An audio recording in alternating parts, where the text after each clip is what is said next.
Welcome back, ladies and gentlemen. Welcome to the next episode in this channel. Today is going to be a debrief of my India travels. This is the first India trip that I've been to since 2019, so it's been 6 years since we flew from here to Singapore, where we had a 12-hour layover. Honestly, I really love the Singapore airport. I love the country. I've visited every time we go to India, we go through there, so it's really fun to go there. Really bummed this time that I couldn't leave the airport, primarily because you needed this card. It's like their new travel restrictions from the country. I sadly did not know that till I got there, so I couldn't apply for that. I couldn't leave the airport. And then from there, we flew to Visakhapatnam. Visakhapatnam is the closest city to where I'm from. I'm from Srikakulam, India. We explored a few temples around the area and a few destinations. There's this temple called Simhachalam, based off of one of the avatars of Vishnu. We stayed in Visakhapatnam for 2 or 3 days before we headed to Srikakulam. And within Srikakulam, there's this city called, or small area called Arasavili. If you guys search up Arasavili Surya Narayanam temple, that temple belongs to my family. It's a part of my dad's family. It's been in the family for 19 generations. I think I'm either the 19th or the 20th generation, as I was born there. It's the only sun temple that remains. There's another one called Konark, sadly destroyed due to British colonialism. We got to visit the temple. Again, a lot of the shots that you'll see in this video or towards the cinematics, I couldn't take videos of inside the temple. We knew people at the location. It could have been fun, but I didn't really want to risk it, lose my camera, lose my GoPro or my devices. So I took videos of the surrounding areas, the vibes, and stuff like that. Yeah, and then we just chilled for a few days just to soak in the vibes. It's been a few years since we've been, so just my uncle, my older uncle, showed me around on the motorcycle. It's pretty fun. Something about having long hair and gusts of wind in your face feels really nice, guys. We also visited a Buddhist archaeology site. We call it Buddhist stupas. I don't know the literal translation in English, but yeah, we visited those. Again, you've probably seen everything. I've posted everything on my story. And then next up, after a few days, we went to Tirupati. Tirupati is in the south of Andhra Pradesh. Andhra Pradesh is the state I'm from. It's in the south. It's close to Chennai. Some of you have probably heard of where Chennai is. And it was fun for me because it was the first time taking my uncle and aunt on a flight. They've never traveled by flight. So it was cool for me to see them have that experience. We explored temples in Chinna Tirupati. Chinna Tirupati is basically, so Tirupati, there's 7 hills, and then the main temple's on top of the hill. Chinna Tirupati is everything below the hills, the city underneath, or not underneath, but on the ground level. We visited Govindarajaswamy Temple, Tiruchanur. I'm just naming stuff, but I'll toss some pictures or videos up. Beautiful places, really, really lovely. Again, very enjoyed every moment.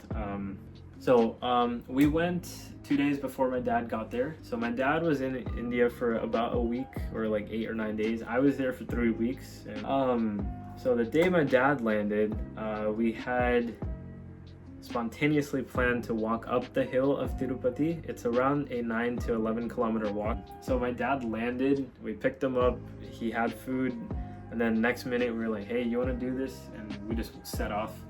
Again, I tried to film, I couldn't really. I was carrying a lot of stuff with me, but it was so fun. It was fun. I was locked in. I wasn't, no music, no nothing, not even thinking anything. I was just straight locked in. I was like, I need to crush this. It was really fun. Views were spectacular. We walked up, and then at the start of the walk, my dad actually asked me, he's like, oh, do you want to give your hair? In our culture, anyone that usually goes to Tirupati, it's given as a tradition to offer your hair It's people do it for many reasons. You can do it if something good happened.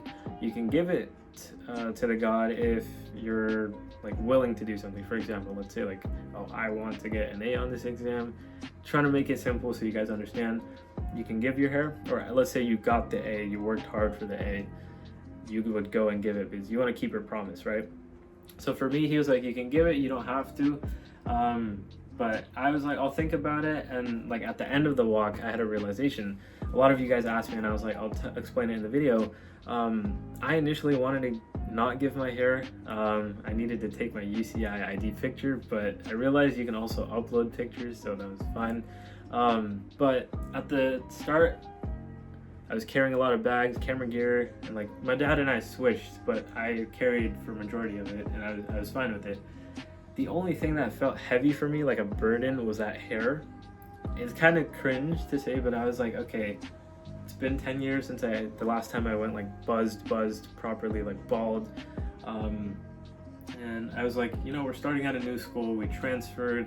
I feel like it was a good time to like restart, refresh and everything. So I was like, at the end of the walk, I was like, you know what, screw it, let's give the hair. Initially, I really didn't want to give it, but at the end of the day, it is what it is. I feel good. I mean, this is like a month and a week since I got the haircut. This is pretty good. Anyway, that happened. Afterwards, we wanted to get tickets to see the Venkateswara Swami. That's what the main deity is called. But we couldn't. I forgot why. Either the line was too long or something like that. But we waited in a different line where they have to wait longer. So they initially told us they'll let us out of this like area where you had to wait at around 11 p.m. They finally let us out around like 3 or 3:30. By the time we got to the God, it was basically 4 o'clock. And keep in mind, I've been up since the previous day. It was Wednesday, the day we started the hike, from 6 a.m. And this was Thursday morning at 4 a.m. We saw the God again, beautiful. Like it's hard to explain like the vibes and like everything with these gods, dude. Like the energy itself is just so immaculate. And when I was younger, I didn't really bother to care, but as I'm older now, I really appreciate this stuff. I'm like, okay, this is my culture. I need to like respect it, enjoy it, and embrace it. Okay, next up, after that, we actually got home around 10 a.m. So I've basically been out of the house since 6 a.m. Wednesday, got back home at 10 a.m. on Thursday, and no sleep the entire time, and did 11 km walk. So it was something else. But it was an experience. I feel like it was a sort of pilgrimage that I needed. Made me really think about what I want for the next chapter of my life. That entire day was a rest day. We were initially supposed to leave that day to go to Uttar Pradesh, but we did not. Speaking of which, we flew to Uttar Pradesh. It's in northern India, known for its agriculture. It's one of the most like it's getting to be one of the most populated states in India, almost at like 250 million people. Very agriculturally based, pretty chill areas. Anyway, we flew there. Primarily, we wanted to visit this place called Varanasi.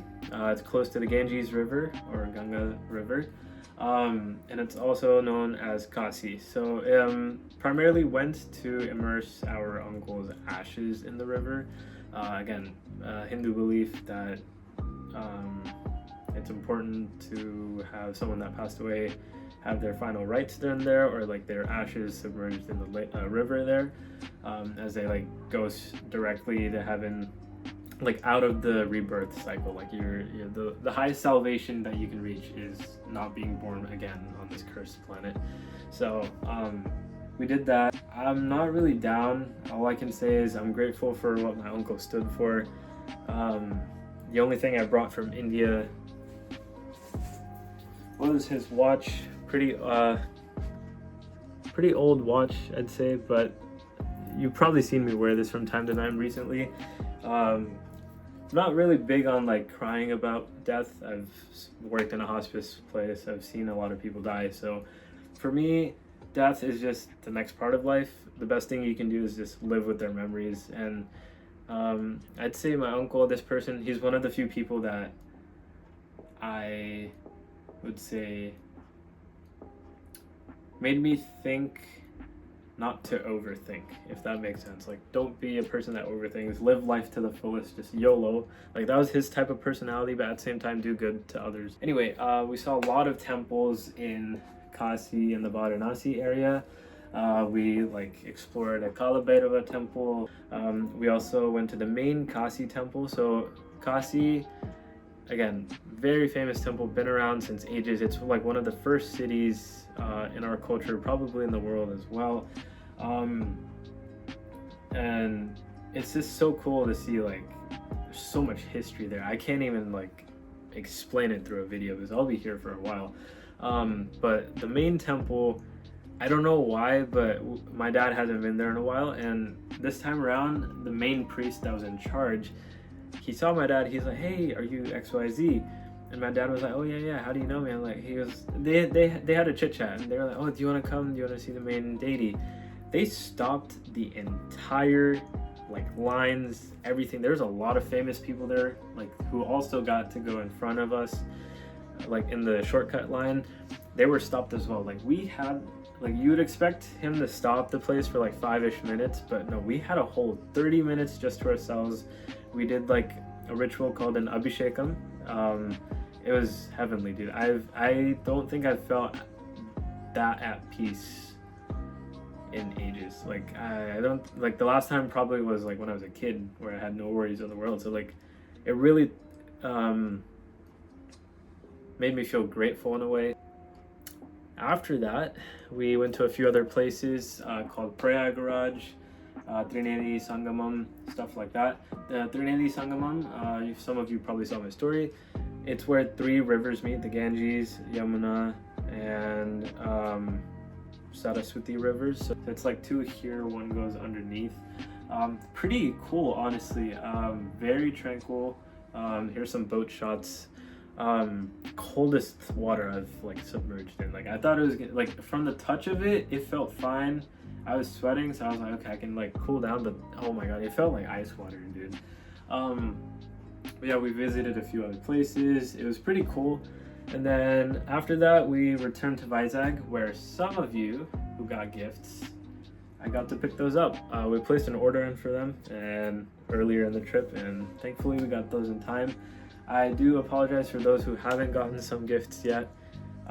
They were taken by the airport security.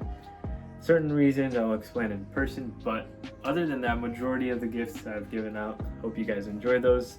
And then we did a final visit to Arasavali, where my paternal side of the family is, visited my grandmother one more time. Honestly, it was cool. Yeah, and after that, I think on July 3rd, we started heading back. Yeah, honestly, like, great time. A lot of traveling this time, unlike last time, and a lot of moments to be grateful for.